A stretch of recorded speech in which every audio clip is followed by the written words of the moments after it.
Buongiorno cari amici e benvenuti anche oggi a Analyze Splash del vostro Marietto Veneziano. Oggi, da come avete visto al titolo, noi parleremo di dove sono finiti quelli del 2012, quando il vostro Marietto parlava di, di quei tempi che stanno arrivando e si sentiva di sottofondo nei vari gruppi social gente che era uno che gridava nel deserto perché nel 2012 dovevano arrivare gli angeli colorati, salti quantici, canalizzazioni, gli UFO con le carrozze, il quinto settimo piano vibrazionale, insomma vogliamoci tutti bene, la legge dell'attrazione, chi più ne ha chi più ne metteva, ti mangio luce colorata, il Reiki di qua a destra e a sinistra, ma dove sono? Perché li sto cercando mentre sto andando a fare benzina e vedo che la benzina in Olanda è 2,50 € e cinquanta al litro. Cari amici, stiamo entrando in una situazione veramente poco edificante, una situazione difficile, una situazione che chi ha preso le dovute precauzioni già dal 2012, quando Marietto ha incominciato a spiegare cosa sarebbe arrivato in questi periodi, sicuramente è un po' avvantaggiato. Per gli altri, purtroppo, che stanno ancora aspettando gli angeli in carrozza o i salti quantici o tutti quei pipponi che giravano sui social e magari girano ancora, no? Il Duco Bonfine, che vi pagherà lui la benzina e il gas, eh?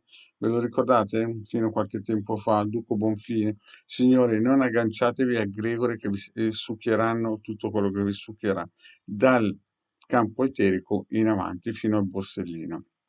Mi raccomando, come ha consigliato Marietto, per chi vuole comprarsi delle case, lontano dai ponti e se avete qualche soldino in banca ritiratelo prima che salti anche la corrente e non possiate più usare la carta di credito.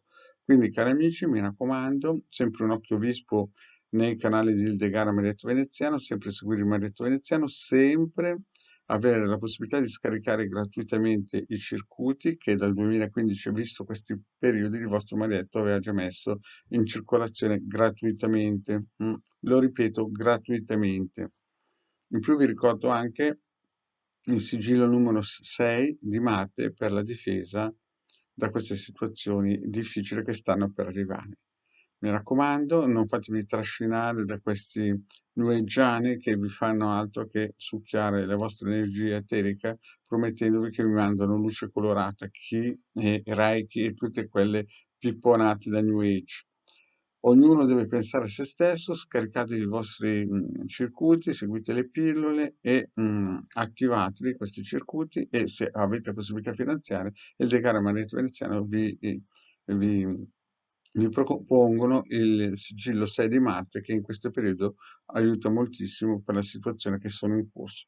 La guerra non finirà, andrà avanti e fra un po' toccherà anche noi. Grazie cari amici e alla prossima.